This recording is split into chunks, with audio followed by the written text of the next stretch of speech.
we got 3 wide. That's Menard in the middle. Look out. They're going around. Whoa. Oh, man. Michael Annett gets swept up. Got the left rear pretty good. 3 really good cars. Let's take another look. Yeah, it looked like Jason Leffler kind of cut across the nose of Paul Menard, and that just triggers the whole thing.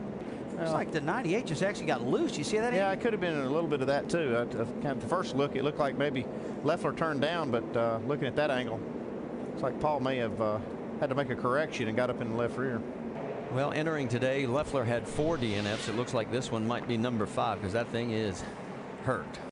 Doug, the spotter, called 3 wide, and when he called 3 wide, I was already hit and spun out. It's just unfortunate. You know, it's getting near the end of the race, so everybody's going, and no one's going to lift. So just 3 cars all in one spot. So it'd be easy to get mad there, but I did the same thing to my teammate on the first lap, so I can't really be too mad. And just part of racing at the end of these deals. You know, you got to go. It looked like one car made it 3 wide on a track that, you know, we struggle to go 2 wide around here, and, you know, just got the right size up in the marbles on the 2 cars ahead of me, and I had nowhere to go when I got up there. Just when you get up in the marbles like that, it feels like you're on ice and you really can't control the front tires. He's never been away. And as you mentioned earlier, 2 top 5s last year. Tony Stewart got kicked up high in turn 1 and got way up in the marbles and pays the price. He's going the long way back. Flat left rear. That's what it looks like to me. There's something wrong with that car. It looked like the left rear was down. And the problem is it's going to spin. And that'll bring the caution out. Top there, guys. We're wrecked here. Michael McDowell also spins, and a bad week gets worse for Tony Stewart. The 3 Stewart-Haas cars were never in the top 20 in any of the practices. Now here's 1 lap prior. He's in trouble here already. I don't know if I'm sure he made contact with someone to get that tire, to cut that tire down, but he got in trouble before we really could see what caused it. And Mike, we talked about it. You go around here so fast, he was trapped on the outside. He could not get the pit road for all the cars coming below him. Like you said, Darrell, nowhere to hide. No, there's nowhere to hide it. When you have trouble here, Burns, what happened, buddy?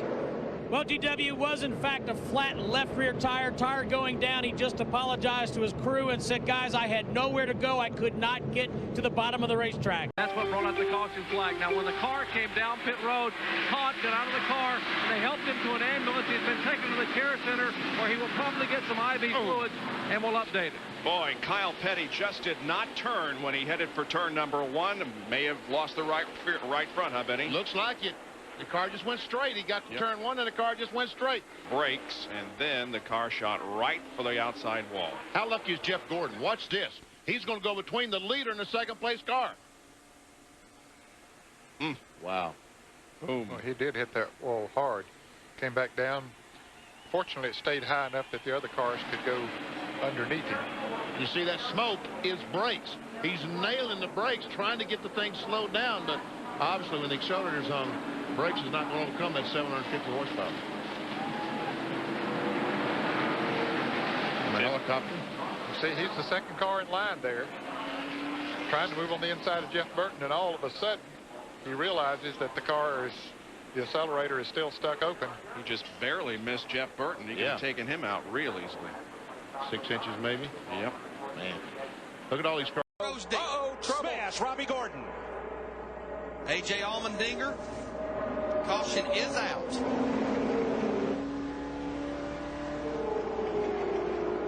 Now, Robbie Gordon in the 7, that is a car that is locked into the show, top 35 in owner points, but A.J. Allmendinger, I think that's pretty much going to probably send him to the house. Yep. Look at the damage to Gordon's car. I obviously came down on the 84. I do have some reason for it, though. Coming off turn 2, the 72 checked up big time, and he was on the high groove, and he must be tight or something, so I wanted to get down, tried to get down. Thought I was clear. I was clear for a second, and then we got together. The grip up there, like I said, Alan. I think after the Busch race, hopefully there'll be 2 crews, but right now, that upper level, trouble. We got trouble off turn 2, Bobby Labonte. Hard.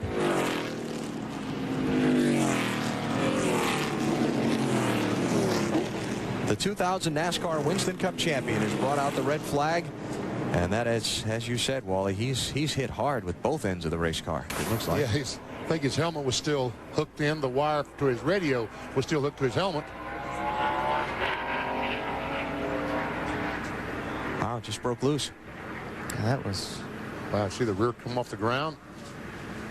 Well, that's a lot of smoke for just breaking loose.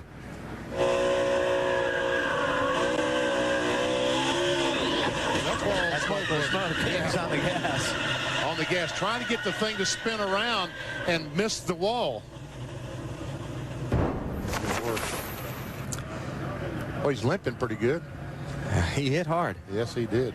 But he is out of the car and walking away. But we're under the red flag in Winston. And for the longest time, he was stuck in the 13th position, as far back as 25th at one time in this race. But as you mentioned, Rick, he's on the move. He was saying on the radio, I can't get around the 88. He's running the same line as I am. Well, as you can see, he's around him now through turns 1 and 2, trying to make a move and gain more positions and get a top 5. Oh, problems in turn 1 and 2, and it's David Rudiman once again into the wall now in that number 9. David Starr was down on the inside of Rudiman, just drove in there and lost control of his truck and hit Rudiman and knocked him into the outside wall. Real good look at it. David Starr just was able to get some momentum off forward and got on the inside of Rudiman and lost his truck. Yeah, we've got an onboard camera with David Rudiman, Toyota onboard. Let's see if we can take a look at it. You see David on the inside of David Rudiman as they drive down in turn number 1. Watch this now. Just got loose. Had to chase that truck. And when you get loose like that, you cannot turn your steering wheel to the left because it's going to spin yourself out. So when you try to catch that truck, you go up the racetrack, and that's the result, and that's who paid the price that time, David Rudiman. I don't won't worry about it. Where could he send the seat cushion to be signed? I think that's what he means. Yeah. Well. Ooh, Jeff Burton. Oh, man. There you go. The right front, and he killed it. Oh, man. That's on fire and everything down front stretch. Oh, boy. Ooh. That is big. A little carburetor fire. Well, that was a ton. Look out on the fire equipment. Yeah. Every crew there run out for something. That's Jeff. They got him out. Oh. Okay. Boy. Running down Putting it out into the turn 4 wall has knocked Jeff Burton's car out of this race. Burton was coming off turn 4 with the lead and apparently cut down a right front tire, as Greg Sachs had earlier, and slammed the wall. Oh boy, it's already let go. Ooh, it hit hard. Look how close he come to the back of Martin's car, into the inside wall. The car's on fire. That's a hard lick right there. The whole car jumps up in the air. He was really at full steam down there in the very inside of the 4th turn, and when it lets go like that, there's just nothing you can do but hang on. It hit very hard on the outside and inside. Now it's a ball of fire. They have gotten him out of there. Here's another look at it. Look at it just take off. You can see it smoke in the right front. It's going straight to the wall. You can see the black marks he's leaving from having the brakes on, but they don't slow it down very much. Pretty good impact there. He comes across the track. Luckily, everybody else misses him. And then he slams. Look at that fire. Wow. Slams the inside wall just about as hard as the outside wall. Yeah, one thing you don't do when you start across this racetrack, you don't slow down going down the racetrack. And now where he stops is quite a ways from where the emergency crews are stationed and the other race teams. You know, they just had that opportunity also to work on the cars, along with the fact that just in the last few minutes the track has got shaded again. Well, there we go, right up underside Rusty. Oh, man. Oh, both of Rusty cracks the wall hard. Keeps it down to the bottom of the racetrack. And Jimmy Hensley slides into the driver's door of Wallace's car, and Jeff Bodine piles in. Boy, hopefully Rusty got that hand out of that thing, I'm telling you. He got smacked 3 times. And he's undoing the window net with his right hand. Yeah. And climbing out. Man, you hate to see it, but the first thing you think about Rusty doesn't need to re-injure that. What a devastating crash. Oh, that's right. Both in the same wreck. There's a 6 car coming up. And it looked like he got a little bit loose. Back in, broke loose. Oh me, Rusty hit it a ton now. Now this is the bad part. No, he got her slowed up some, but look at the 7 car coming here. I think he got tapped in the rear.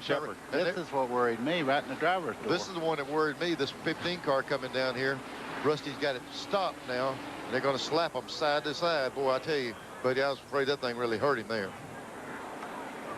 3 solid, hard hits for Rusty Wallace.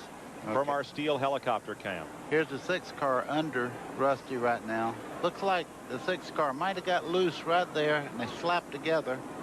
That takes the 2 car to the outside wall. You can see that black area that they were in. The minute Rusty moved out of the black area into that gray, he was out of control. Look at the 7 hit him right in the door. Yeah, and it punched him on an angle, too. Jimmy Hensley got turned off the front bumper of Morgan Shepherd. There's nothing to do. You know, right in the gray, it's wide open. None of them. That front straightaway, it looks 5 cars wide, but it's not. Here in real time, as it happened. That's what happened. The 6 car got loose, Neil, and slid up into the 2 car and moved him over in the racetrack. How fast Hensley and Bodine come at him. See, that's what hurt when you're setting still, but Bodine had scrubbed off enough speed. Know that a lot of those cars will stay on the racetrack, especially if the car's driving okay.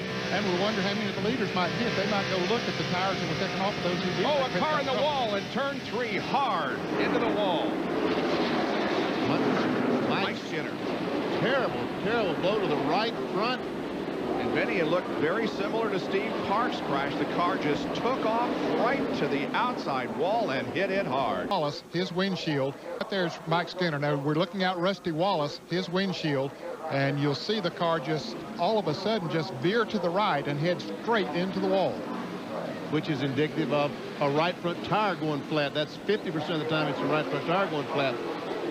There are other things can happen. Something can break on the right front, but obviously something happened to the right front. Mike kept it up against the wall, however, and no other car was involved. No, Mike didn't keep it up against the wall. It stayed up there. There you go. Never see Skinner get off out of the car, and he just hurt him too bad to stand there. He said, man, I just want to... Going at it. 3 wide all the way from 10th place on back. 4 laps to go. Whoa, Jeff Bodine gets into tie. They saved it. Holy cow. That's as close as you can come to wrecking without. And here goes Junior by Michael. Now, where's Rusty going to go? Looks like he's going to stay with Michael on the bottom. Sterling Marlin to 40. He's going to stay with Rusty. They're going to kill him. Trying hard in the back. There's another car about to. Cars are all over the place again. Ryan Newman, 12 car. Dave Blaney in the 77 as well. And they're racing back to the caution. There they go. Now, it looks like they're going to wreck here. They save it. That's Newman outside them, I believe. Come down into... I think Darrell, Ryan Newman had a tire smoking. I believe he had a tire go down. Here's a good shot. I think that here you go. They get into it right there. That's going to cut down a tire, I guarantee you, left rear tire. They go off in the corner. You're going to see a little smoke here now, I believe. See, yep, there it is. There it is. A left side tire going down. That thing's going to blow the left rear tire, and it's going to spin off the corner over here. There it goes. Caught the side of the 21. There went the 29. Oh, that 19 just squeezed through. There's a lot of cars that just squeezed by right there. Of course, Dave Blaney, the 77 is one that did not. And you can see that the left rear tire is down and off the wheel. That's what made him come around right there. He gets into the side of Elliott Sadler, the 21. Looks like, you see, the tire lets go completely right here, and it comes around then.